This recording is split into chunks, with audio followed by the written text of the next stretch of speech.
Well, good morning, everyone. My name is David Chaundy. I'm the President and CEO of the Atlantic Provinces Economic Council. I'm pleased to welcome you to our APEC webinar this morning on digital technology firms in Atlantic Canada. I'm very pleased to be able to present some of the research that we've recently released that was commissioned by TechImpact, and we will be sharing the highlights of that research and that report today for you. I'd just like to let you know this session is designed to be interactive. There will be 3 opportunities during the course of the presentation for some online polling where you can give your views on the questions that we will pose. Those questions will come up on your screen. You can just click your chosen response. The polls are anonymous, so we will not be looking at I cannot see who's giving response to each question, but we would encourage you to participate and just provide some of your perspective on those questions as we go. There is also a chat and a Q&A session at the end of the presentation, so you can submit your questions through the chat feature. You should see a button towards the bottom of your screen, a little speech bubble with 3 dots in that. You can use that to submit your questions to the panelists, and then we will answer those questions at the end. But you can submit those questions at any time as we go through today's presentation, and we will try to answer as many of those questions as we can at the end in the Q&A period. And finally, just to let you know, there will be a short survey feedback. Just to get your feedback on today's webinar, we will submit that in the chat feature as well, if you want to click that link directly, but we will also be sending out an email to all registrants. It will only take you 30 seconds, but we just continue to like feedback on our webinars and other events. So I encourage you to participate through the polling, through the chat feature, and as well by giving your feedback on the survey. I'd just like to take a moment just to talk about APEC. For those of you who are not familiar with APEC, the Atlantic Provinces Council is an independent economic and policy research organization. We really focus on 2 things to try and further economic progress in Atlantic Canada through our research. One is really trying to help businesses and individuals in the region understand the key economic trends that are happening and try to help them make sense of what's happening in the world and how that impacts this region, as well as some of the key economic and business trends here in Atlantic Canada, so that they can develop their own responses and develop their own strategies to respond to some of those trends. And then the second thing we do is then looking at those trends and our analysis and research ourselves, try to share our insights and ideas on how do we help this region move forward, both in terms of business strategies and in terms of economic policy. So those are the 2 things that we do, that we release in our various publications, events, and webinars such as these. So if you're a member of APEC, you'll get access to our 2 quarterly publications, our member-only portal. You get discounted rates for many of our conferences. So I do encourage you, if you're not a member of APEC, to visit our website. You have the link there, and just find out a bit more about what we do. One specific opportunity that is coming up is our Business Outlook Conference. This combines our own economic outlook. We also have some keynote speakers that you see listed there that will be talking about their perspectives on different industries, the oceans industry, what's happening in transportation, the aquaculture industry, as well as a small business. So the second half of that morning program will be really looking at the economic outlook. What are the key things that you need to be aware of as we look forward to the year ahead? And then the first part of the morning will be focused a bit more on the policy side around labor shortages, labor challenges. So again, we'll be sharing some of our thoughts and perspectives on that. But we've also assembled a panel with companies and HR consultants and people on the supply side, the training side, talking about what are the solutions that are already working in this region. So again, that's very much what APEC does, trying to look at the key trends, look at the policies and strategies. So I very much encourage you to visit our website, www.outlookconference.ca, and you can register that event being held live in all 4 Atlantic provinces the first week of November. So the research that we are sharing today, again, very much fits into building what are the key trends in the region. But we had no information on clean technology, on digital technology firms when we started this. So we were really collecting some baseline information that would allow us then to start to look at some of the policy things. So we'll be talking about that, but really trying to get a good hold on what's happening in this particular sector that's new and growing. So Patrick Brannon, our Director of Major Projects, was the lead author and researcher on this project. He's been with APEC for over 20 years, been very active in economic and business analysis, as well as overseeing our major projects, inventory of all the big capital investment projects. So Patrick will be doing the main presentation on the research that we did. But we're also going to take a few minutes to hear from Cathy Simpson, who's the CEO of TechImpact. TechImpact commissioned APEC to do this research. She was most recently, prior to her current position, Vice President, People and Culture with T4G, but has many years as an IT leader in this region, trying to help build the region's tech capacity. So with that, I'll hand over to Cathy, and then once Cathy's made her few remarks, Patrick will provide the main presentation and our research today. So over to you, Cathy. Perfect. Thank you very much, David. It was a real pleasure to be able to do this project with Patrick and his team. And doing this work, our organization has been wanting to do this study for a number of years. And really the goal was to get a more comprehensive view of the overall industry in the 4 provinces. TechImpact's a private sector-led organization, and our focus is on growing the economy through the use of data technology. It's not about growing just the tech economy, it's about growing the overall economy.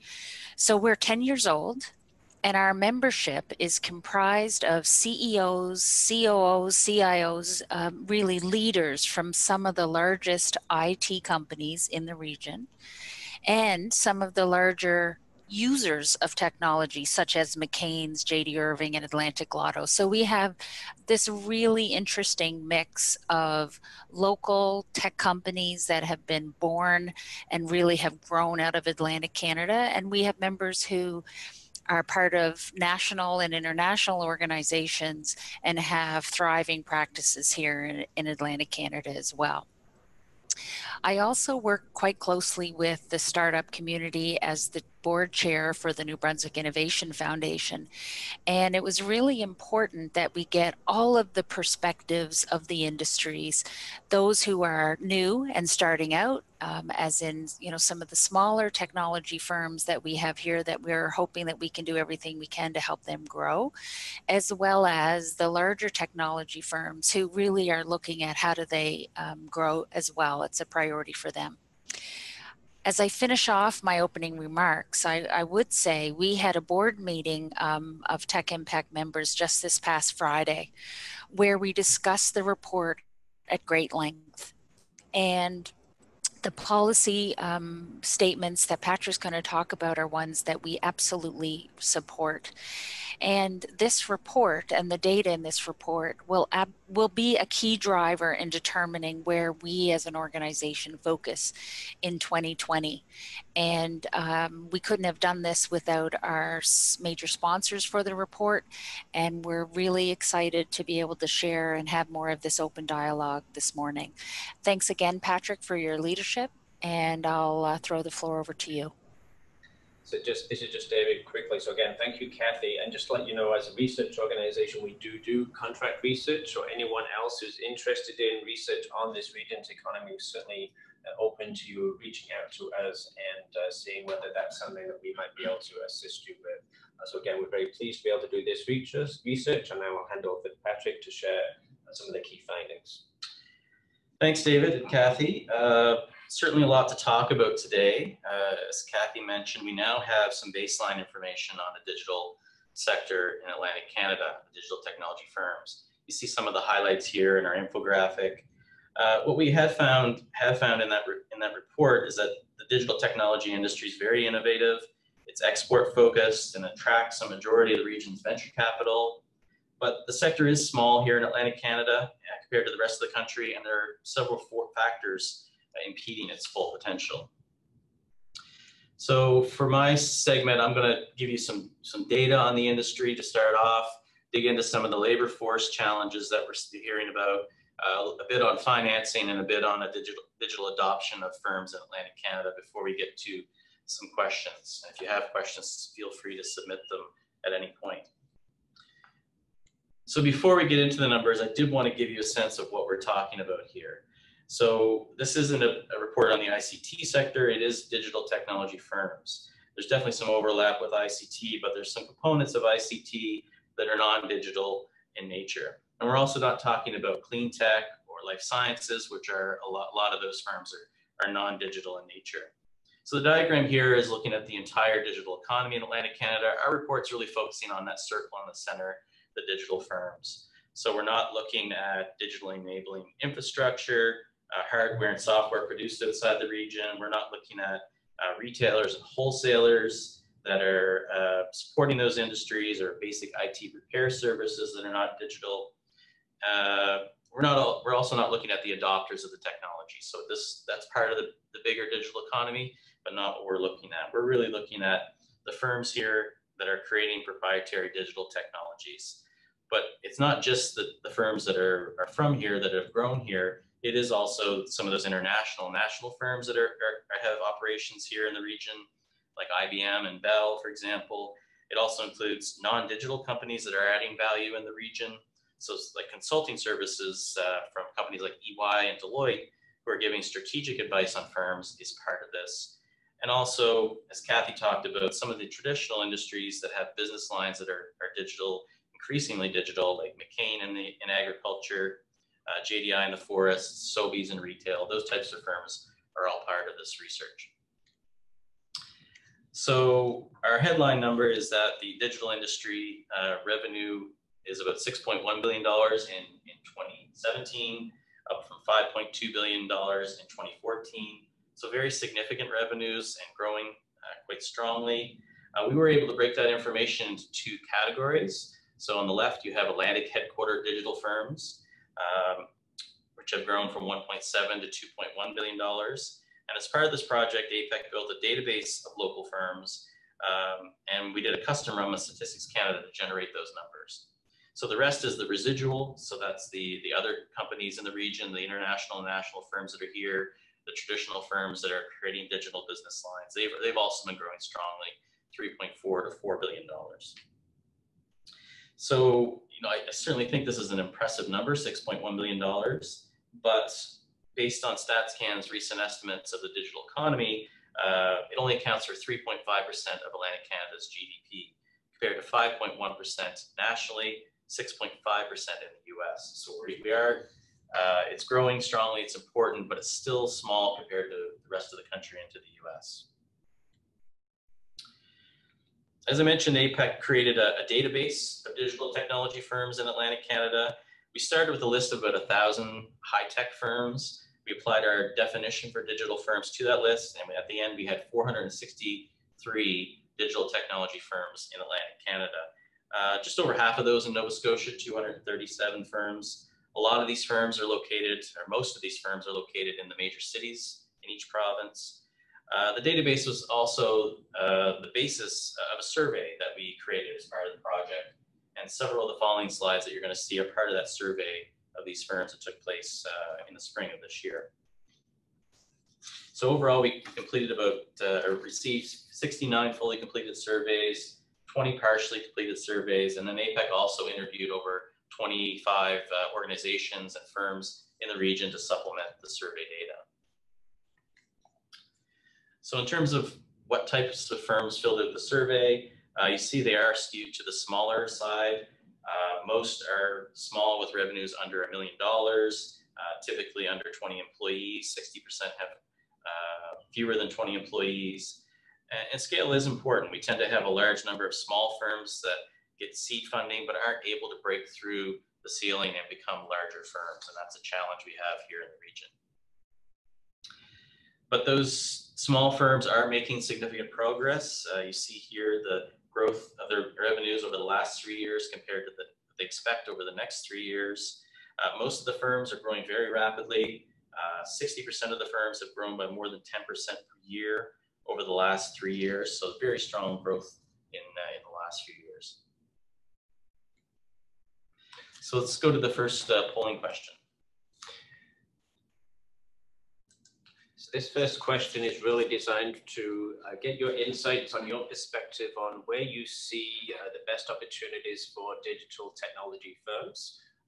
There's 4 or 5 different categories there: artificial intelligence, data analytics, the Internet of Things, which is kind of the sensors and computers talking to computers, cybersecurity, automation, blockchain, having these different record transactions across computers. From your perspective as a business or as someone in the industry or in government looking at the industry, which kind of subsectors of this group do you see offering the best opportunities for Atlantic Canadian firms? So you can just click your response. We'll just give you a few more seconds to allow those votes to come in. So we appreciate your responsiveness on this.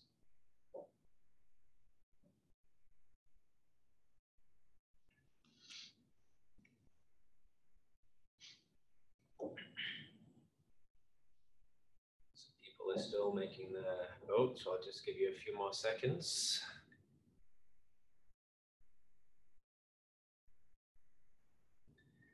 So I think last call for votes. I still see a few coming in. This is your last chance to just click on the screen which one you think is most relevant for opportunities going forward. So we'll just share the results of that, and the key conclusion from this is data analytics is the one that seems most popular. Certainly we see some in cybersecurity, automation, artificial intelligence, Internet of Things showing up there.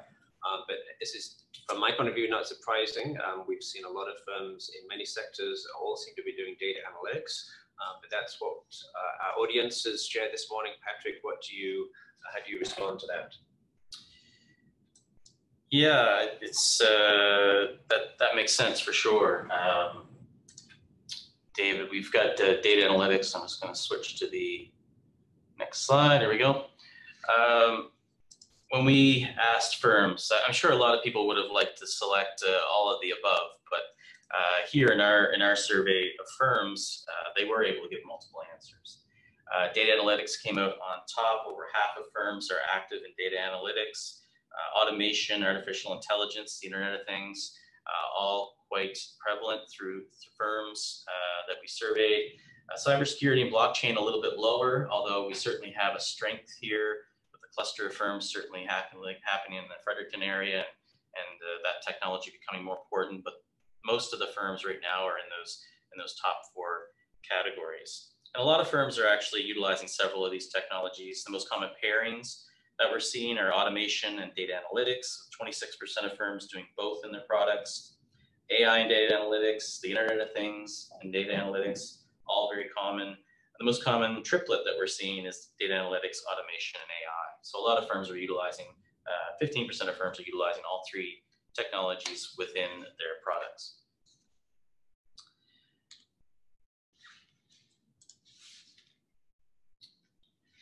Another interesting fact that came out of the surveys was that these firms are very export focused. Over 60% of revenues of surveyed firms are going to international markets. 40% of their revenues are going to the US market.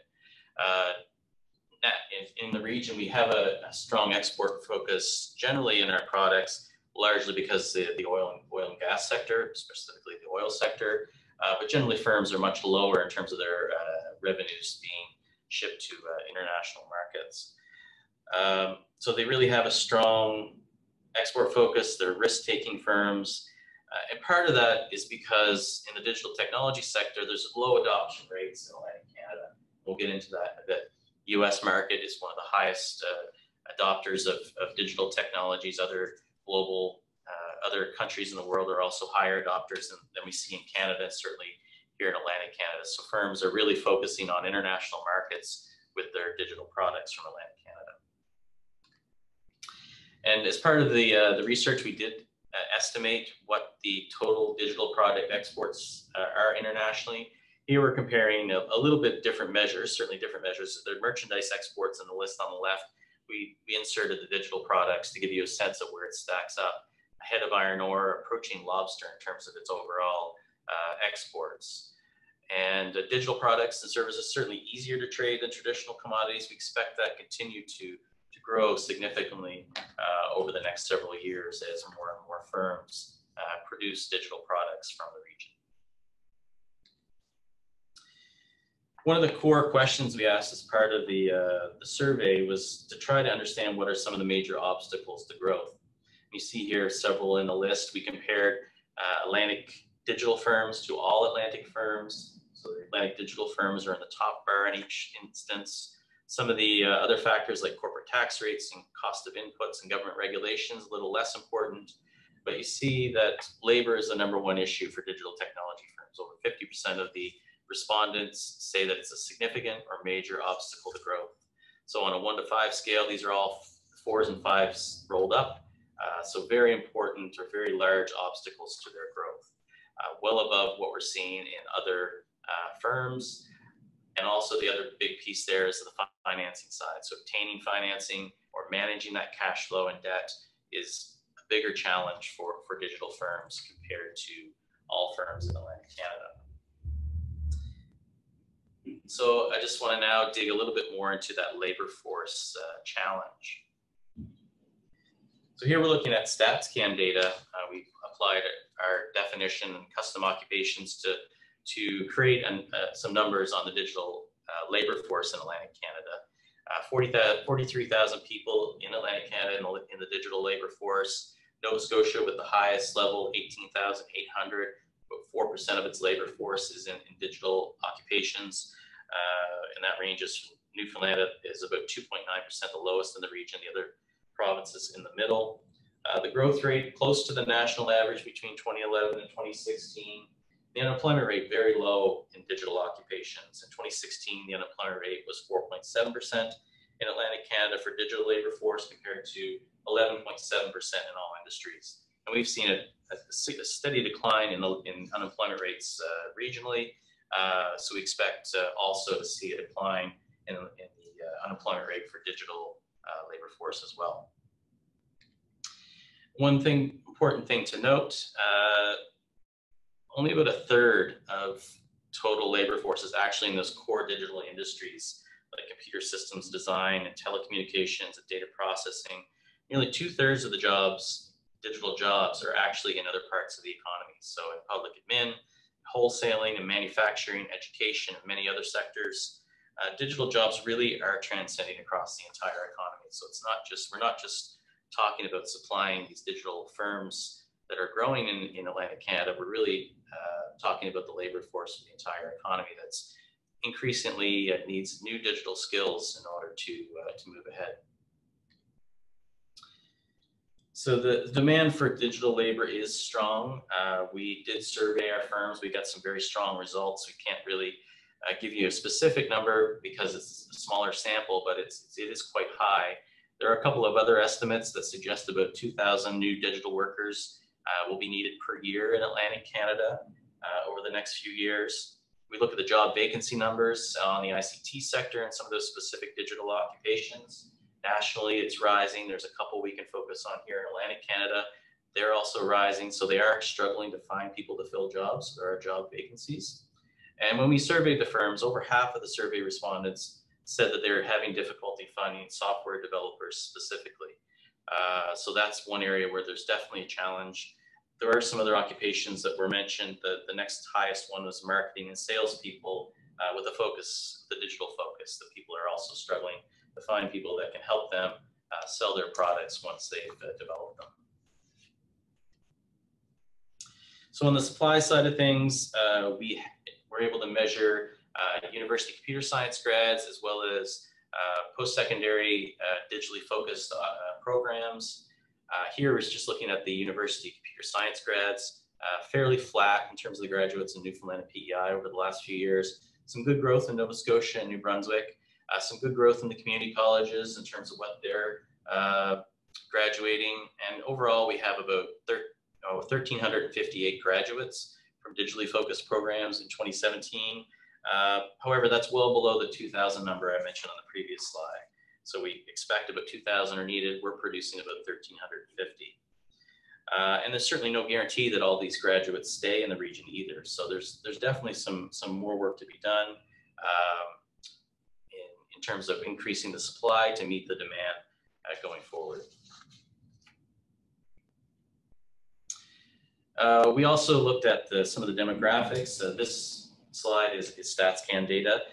giving you a sense, census period, the share of females in digital occupations. Only 23% of the digital industry labor force is currently female. And that didn't change much at all between 2011 and 2016, hasn't budged. That's the same number we're seeing nationally. In our survey, we also got similar results, 26% female in the digital firms that we surveyed. There's quite a bit of difference between the individual occupations. A couple of them, health information management, graphic designers are over 50% female. But some of those core occupations like computer programmers, software engineers are under 20% female. In the APEC survey, we also looked at the rate of recent immigrants in digital firms. Our survey showed about 11% of the labor force were recent immigrants, which is actually quite high. Only 2% currently in the overall economy. So we're seeing some international students moving into occupations here. We're seeing the Atlantic Immigration Program is helping to bring in immigrants to support this sector. So we are seeing some success there, but there's likely more room to grow that area. The Indigenous share of digital workers, less than 2% from our survey, which is below the 5% in all industries. So certainly Indigenous workers, a young workforce, has some potential to grow going forward. So certainly most of these underrepresented groups can be part of the solution. Back to our survey, there were a couple of interesting results that we wanted to share. When we asked the question about how big of an obstacle the labor issue is for firms, it definitely, there's a clear trend by size of firm. If you look on the low end of the scale, firms that are making, have under $500,000 in revenues, it's an obstacle, but not a big obstacle, it's kind of in the middle. But as firms get larger, those challenges intensify. So small early stage firms with low revenues that only have a few employees and are better able to deal with the labor issue. But as a company scales up, they need more specialized skills and are really struggling to find that talent in Atlantic Canada. The other notable difference in the numbers was that firms in Nova Scotia are better able to deal with the labor issues. That in part is because we think because there is a greater supply coming out of the universities in Nova Scotia. Nova Scotia has the highest per capita rate of graduates in those digitally focused occupations. Also more companies in Halifax, clustered in the Halifax area. So employees have more opportunities, allowing for employee turnover, and they can find a job they really enjoy in one place here in Halifax. Other provinces, there's quite a gap, 2.84 out of 5 for Nova Scotia compared to close to 4 for other provinces. So we have a second polling question now.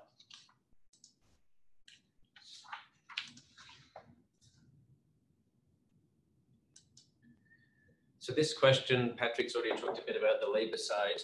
Again, this question is really about in what areas do you think digital firms most need advice or support? Again, whether it's on the employee side, is it on the financing side, is it finding and accessing those new markets, is it assessing the customer needs? Again, if you're a business in this industry, if you are supporting, advising, financing these firms, from your perspective and experience, what are the biggest areas of support or advice that firms in this industry need? Again, you can just click your response on the screen. And we'll just give you a few seconds. Your responses are coming in fairly quickly. We'll just give you another 10-15 seconds to submit your response.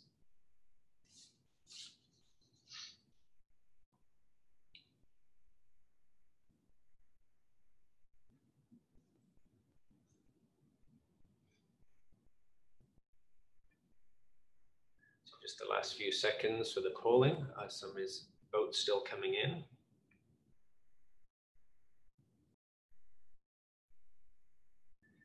So I'm just going to end the polling there and share the results with you so you can see again, maybe it's because Patrick just talked about this, but certainly your response is that finding and retaining skilled employees is clearly the biggest response in terms of what firms most need. Patrick, what's your view of these results? Yeah, that's what I would have expected from the firms as well, but it is certainly quite high at over 30% are looking for advice on retaining skilled employees. But actually the number one issue that companies shared with us was that they have trouble accessing government funding. And it's really we followed up with some interviews on this to get a clearer sense of this. And for companies, they're really struggling finding out what programs are right for them.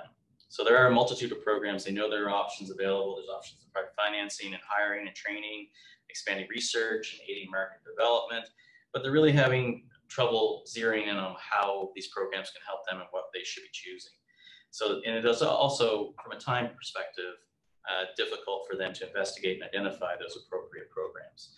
So there's certainly some challenges there for firms navigating the system and finding out how they can get help from government programs. You know, the government programs can also help them with some of these other areas, including finding and retaining skilled employees and accessing non-government financing. There's ways that government programs and support can help, but it's clear that there are some issues. There's a bit of a disconnect from firms in the digital space anyway, in finding out how to find the best programs.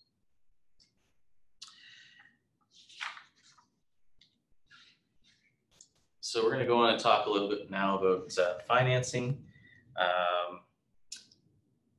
So obtaining financing is another area that we highlighted as a significant obstacle to growth. Atlantic firms definitely having some difficulty acquiring financing. The ones that they find most difficult are bank loans and venture capital. So financing in the earlier stages, pre-seed funding, seed funding, angel investors a bit easier than the venture capital and bank loans.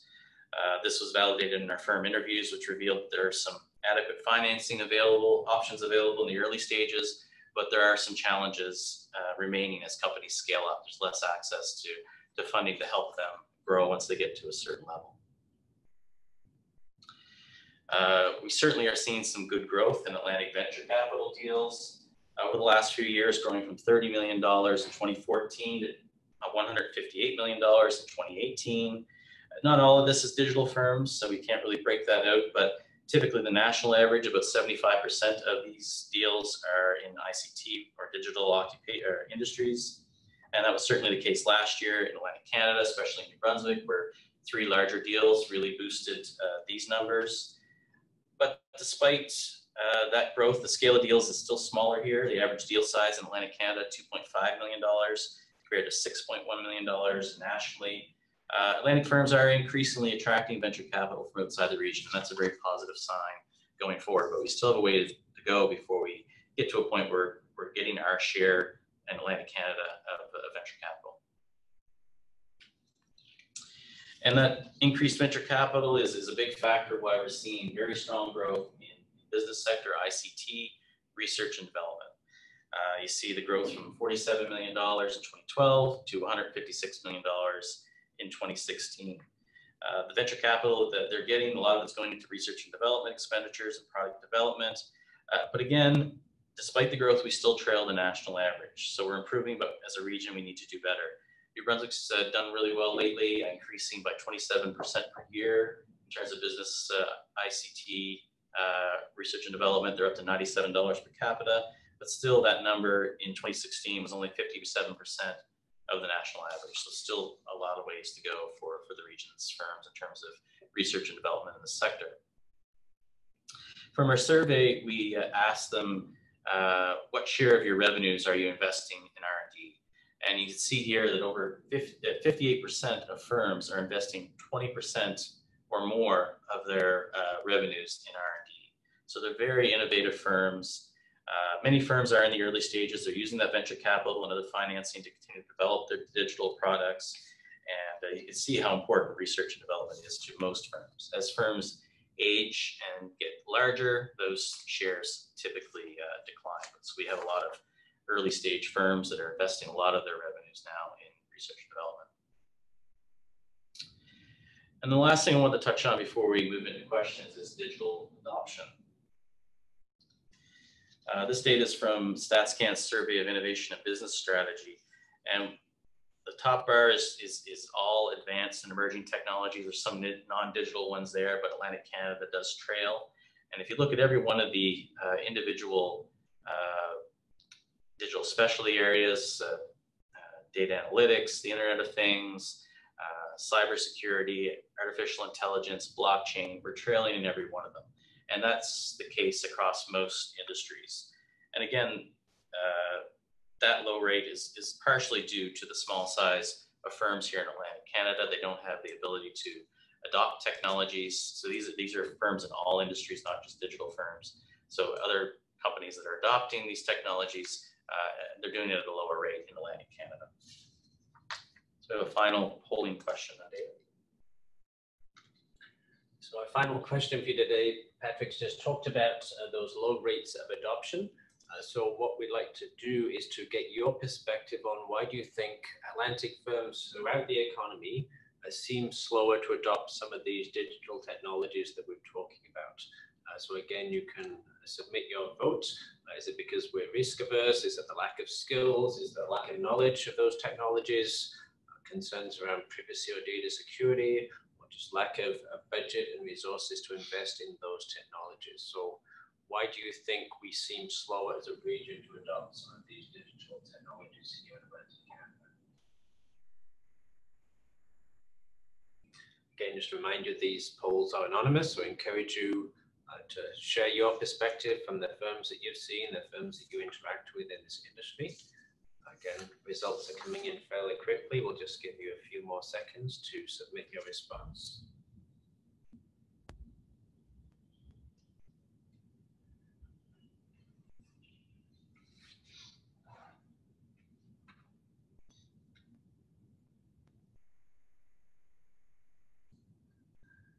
Give you the final few seconds. Some of you are still voting.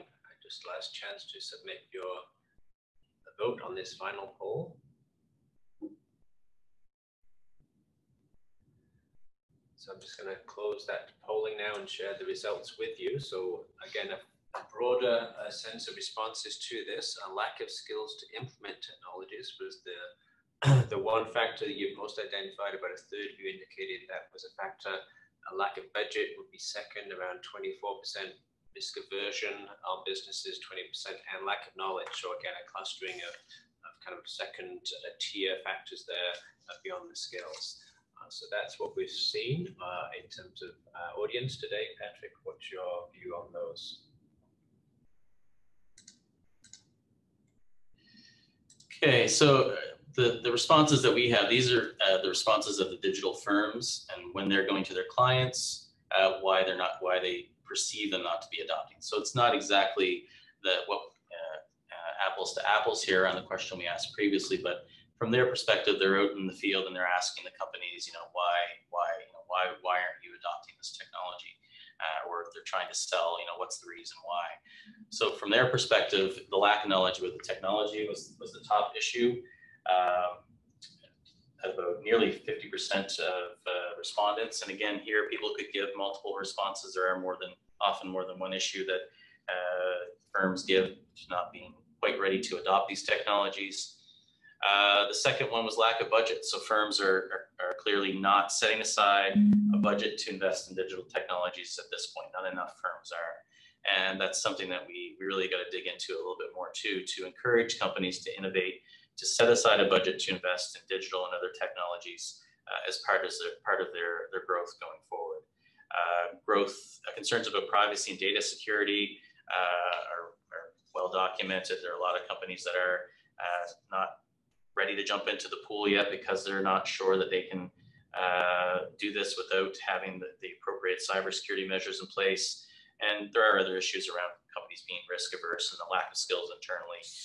All important issues. There's a variety of issues, and your responses show that you kind of feel the same way in terms of the overall. There's a lot of reasons why companies aren't adopting, and helping them to overcome some of these obstacles is important for us as a region to continue to do going forward to help and encourage them to adopt these digital technologies. So just to wrap up, we have three core policy priorities that we have focused on as to wrap up this report. 3 areas you really need to improve and find more information on, and try to pull some levers to improve in these areas. Before that, though, we do need to remain valuable. This information does need to be updated regularly. We now have a baseline of information on this sector. We didn't have that before. So it's important that this information is updated on a fairly regular basis. So in terms of the policy priorities, number one issue that we've heard from firms is that we need to increase the digital technology labor supply. There is a shortage of workers. Increasing participation by women and immigrants and Indigenous workers could be part of the solution. Responsive post-secondary institutions to provide the programs that are needed for the industry is important. Effective immigration programs is part of the solution. And there needs to be a commitment by firms to train employees. It's critical for their future growth. A lot of them are scaling up. They don't have a lot of time to properly train employees, and they do need some more support in that area as well. The second thing, larger digital firms are needed. We've heard this at the national level, that even in Canada, we don't have enough large firms, the unicorns, the billion-dollar firms. Small firms, we know from the research, are less resilient to the challenges of global competition than larger companies.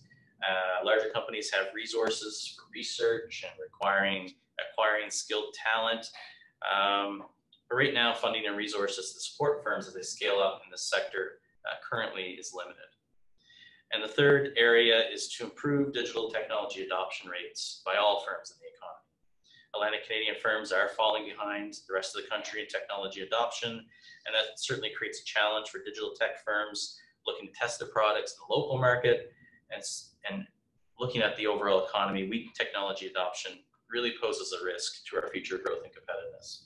So we need to innovate, we need to adopt these technologies if we want to improve our productivity and grow going forward.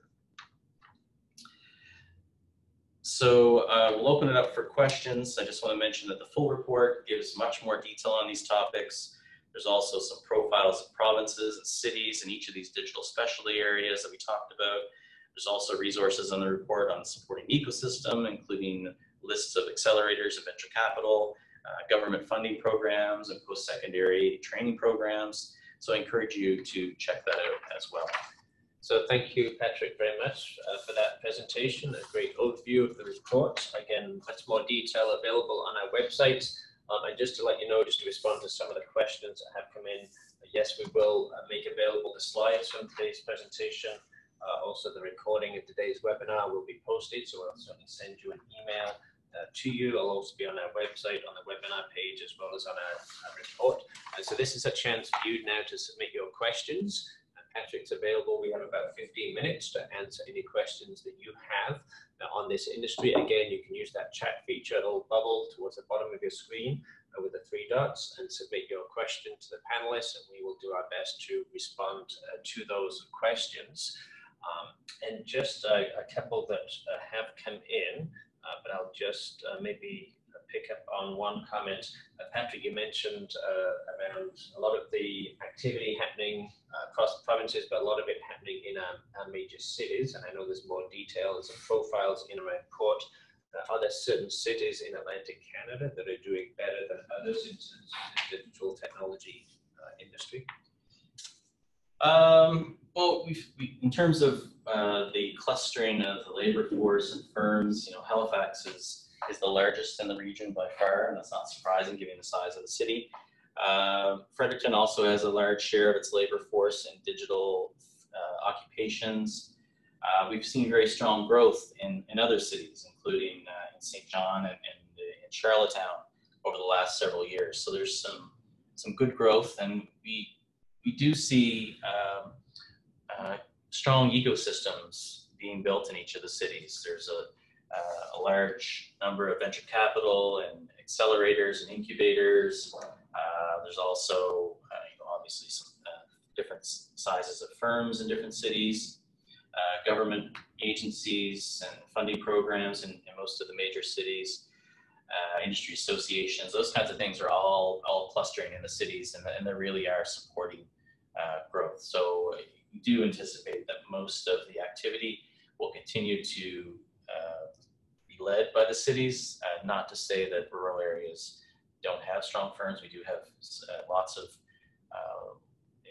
examples of firms in rural parts of Atlantic Canada, but the clustering and the major activity is happening in the cities. So thank you, Patrick. We've got a cluster of questions now coming in around the labour challenges.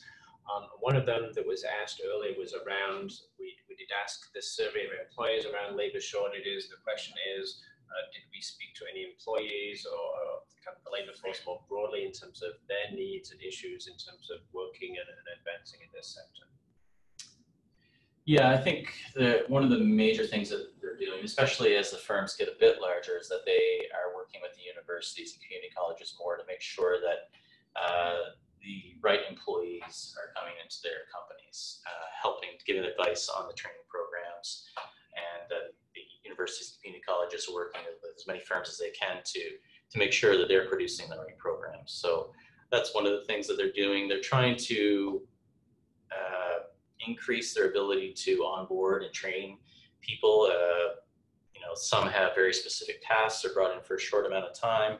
Others may have more longer-term prospects with companies. So finding that blend of the right training for people when they onboard with companies is something that companies realize they aren't that strong at the moment, and they're working hard to improve. And so another question, kind of a specific question on community college graduates. So when you were looking at the different occupations and the number of graduates in this field, did you include community college graduates in the labor supply? Yeah, it's an important part of the overall numbers. It's actually you know, some of them are in core computer science areas. Others are in emerging areas. So the community colleges are pivoting a little quicker than some of the universities in providing new programs around cybersecurity and data analytics and other areas, these emerging areas, to support growth going forward. They're shorter programs typically, so they can graduate people a little bit faster than the universities. So the universities struggle a little bit more to change programming because there is such a structure there in universities that makes it more difficult to change programming. They have limited funds at universities, and usually if you're adding new programs, you're going to have to take programs away from somewhere else. So that's not always easy to do, and it takes some time for people to transition through the enrollment and to graduates. So yes, community college is a very important part of our list, and an area that is actually growing quite fast and supplying a big part of digitally focused labor force. Just to build on that comment you just made, and a question that came in just around university programs for 4 years, the technology here is changing so fast. Do you have any advice in terms of how we can help this region, post-secondary education institutions and the companies ensure that we have the graduates that we need with the skills that they need in a timely manner? Yeah, I think there's been some questions, are the universities producing that much? They want to be careful that they're, producing enough graduates, but not too many graduates. They try to find that right balance. And as I mentioned, it does take time to change programming at universities. And I know that universities are working closely with firms they're listening to firms, and they're trying to understand their needs. I think with this data that we have now, we have a little bit of a clearer picture on what is needed, how many are needed, and allows universities as well as community colleges to make better decisions on where they can focus their resources to support this segment going forward. So another questions come in around kind of rural communities. So if we have these digital technologies and online learning opportunities, is that an opportunity that we can use to train a labor force in some of our rural communities that can meet the needs of some of these digital technology firms? Yeah, I think there's, as an emerging and not a digital industry, there are lots of opportunities for online learning. There are people in the sector right now, they're utilizing private companies' online courses. That it is a part of it. We don't have numbers on the private sector education side of things, but we do know that they are offering programs. We've listed a few of them in the report, and some of those are online courses. And certainly when it comes to rural areas, that may be a better option. If you're 3 hours away from a major city, then certainly an online course would be much more effective. And I think we'll see more of that. The effectiveness of the online courses compared to in classroom, I really can't comment on. We haven't looked at that very closely. So another question more on the immigration side. Again, looking at different sources, we've talked about our post-secondary education system. I'll comment here that there's still a lot of skilled IT people who are immigrants looking to find work and not able to find work. Do you have any views in terms of how we can better ensure matching of those new immigrants to some of these IT opportunities, and what they can do or what companies can do to help facilitate that matching where they have the skills and experience that some of our technology firms might be looking for? Yeah, I think that's an issue, and it's also an issue with Indigenous communities finding the matching of the skills. You know, the new Atlantic Immigration Program is doing a better job at matching opportunities with skills coming into the region. University programs, community college programs are increasingly adding new international students. But there is certainly a disconnect, and there are people that are not making the leap, and we need to do more work on that. I don't think we have looked too closely at that topic, but we have heard that there are some mismatching in terms of the skills available and what's needed. You know, software developers is one that we hear the most of. There are other specialized skills in IT, different programming language that may not translate as well. So there's lots of little intricacies in there that cause a mismatch of skills in terms of what's needed and what's available. And certainly some of this is about just giving immigrants an opportunity, giving them opportunities on short-term contracts. I'm an immigrant to Canada. I started at APEC on a 6-week contract. So sometimes immigrants just need opportunities to be able to communicate on the job the skills and experience that they have. So we've had a lot of questions on the labor supply demand side. Certainly we've got a few more minutes if you've got additional questions. Cathy, do you have any comments on any of those issues that you would like to add to the dialogue? I would, on the employer needs, that question has come up. Part of what I do on a regular basis is meet with tech companies. And yes, university programs are 4 years and college programs are 2 years, and a lot can change in that length of time. But, you know, some real themes that have come up very strongly is that in this field, it is a commitment when you hire someone to lifelong learning, because so much change does happen.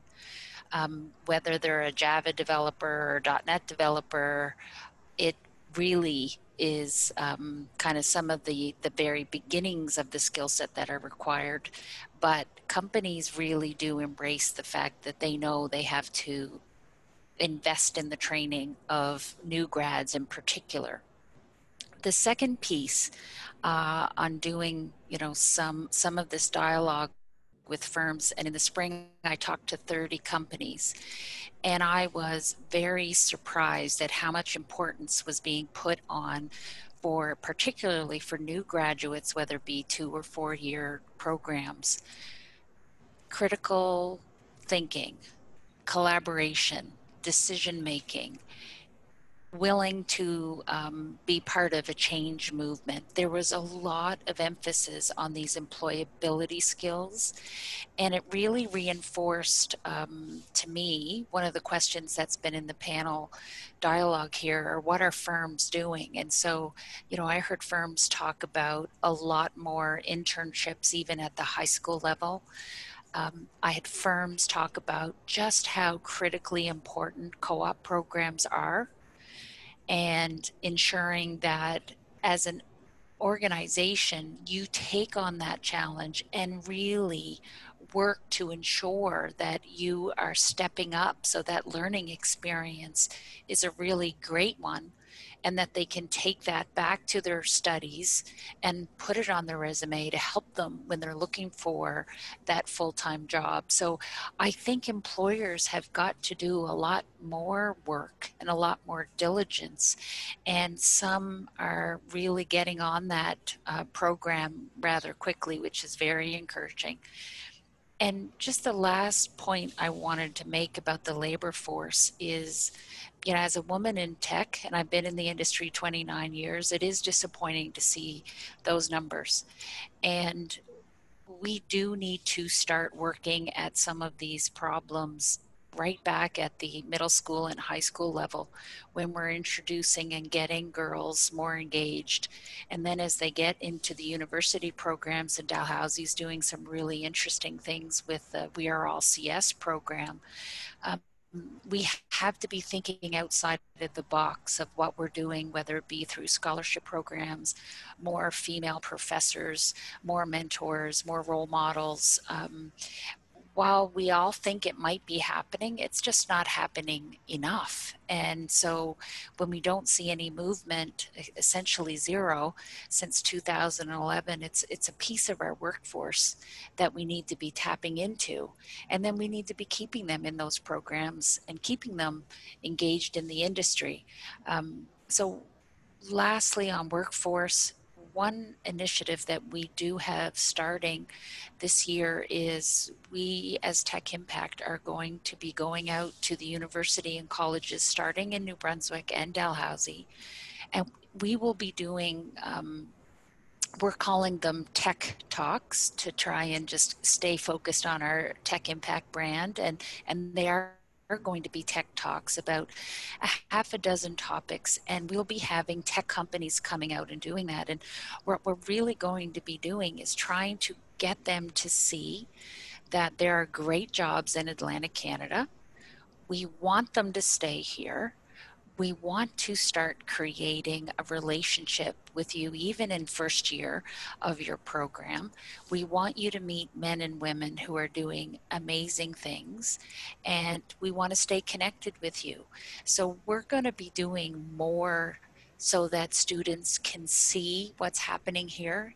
And I will certainly tell you that reaching out to immigrants, women, Indigenous, it's going to be high on our list of, are we doing things in this kind of pilot exercise that's going to help move that yardstick a little bit.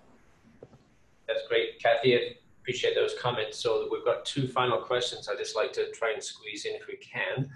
One of them, again, we've talked a lot about the labor force, but one of the things that Patrick highlighted was companies struggling to better understand the government programs out there, and the questions come in, what can governments do to better promote its companies to companies? So I don't know, either Patrick or Cathy, because you've been in this field, any quick thoughts on that specific question, and then we'll have time for just one last question. Go ahead, Cathy, any thoughts? Sorry, I didn't fully catch the question. You have to try me again there. Sorry about that, David. So the question is, what can governments do to better promote their programs to companies? Because that was one of the findings from the survey they struggled to find. Oh, okay. Jeepers, that's a really interesting question. Personal experience from TechImpact, we've had tremendous support from all levels of government. I would say partnering with the private sector through events like the ones that I'm talking about happening on the university campuses. So that would be one. Obviously, all the content on your digital channels, that's a no-brainer, and we all do that. But the more that you can get engaged with some of the organizations that are out there today, like the NBIFs, the InnovaCorps, you know, the enterprise economic agencies that are throughout the Atlantic region, organizations like TechImpact, so we can help be your voice. And I think it becomes storytelling. So it's less about these are the government programs, and it's more about XYZ company took advantage of this program and this is how they're doing. So, because people read stories, we like to read stories. We start reading stories when we're a kid. So the more you can take maybe some of your content and show the results from people participating in your programs through, you know, different channels, I think that would be interesting. So the final question, just briefly as we close here, which either Cathy, you might have some views on, or Patrick. We talked a lot about the slow adoption of digital technologies here in Atlantic Canada. The question is, you know, What can we do about that? Do we have any advice for change management to embrace tech culture and embracing some of these technologies? Any views, Patrick or Cathy, on that quick question? I don't mind jumping in, and I'll leave you with the final word, Patrick. At our TechImpact board meeting on Friday, we spent a lot of time on this topic, and most of the firms say, you know, we've been very focused on exporting outside of Atlantic Canada to great success, and less time within Atlantic Canada. So we do need to do things differently to get more stories out there, for one, and thinking about how do you get more larger firms, smaller firms investing in pilot programs. You know, there are firms out there, some of our big technology companies that, you know, do offer ways for clients to try some new things. So how do you create a pilot and test down a new technology area that's very affordable and economical to test a new thing and see if it works? We need to get more first steps for them to make bigger investments. And there are companies that do that today, and I think we need to adopt some of those things because it is certainly creating a challenge for us here. Patrick, over to you. Yeah, I think education is really the key to people. Just they don't have the understanding, they don't have the budget set aside for it, so they're really struggling to adopt these technologies. So definitely education programs. If there are ways that government programs can focus resources on training companies to help them understand, to have a better knowledge of these technologies, I think would all help ease their minds in terms of jumping into the pool and investing in these areas. Well, thank you very much, both Patrick and Cathy, for your time, presentations, and comments this morning. Again, just to reinforce, we are sending you a short survey. There's in the chat feature, there's a link to that survey. You can do that before you close out here this morning. If you just want to click that link and give your feedback on today's session, we will also send that out by email.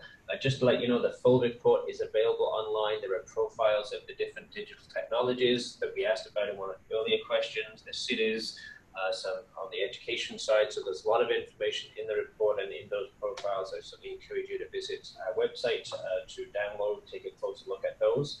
Again, we will circulate the slides from today as well as the recording if you want to go back and revisit that or share that with other people.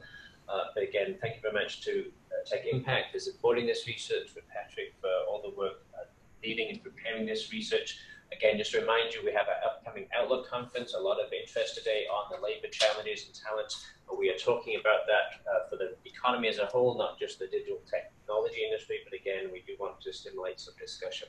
So again, thank you very much for taking the time. Please take a few minutes to complete that survey, and we will look forward to seeing you at a future APEC event or webinar. And again, always open to receive your questions and comments. And you can certainly do that through our website or just call us here at the APEC office. So again, thank you for everyone for taking the time. That concludes today's webinar. Thank you very much.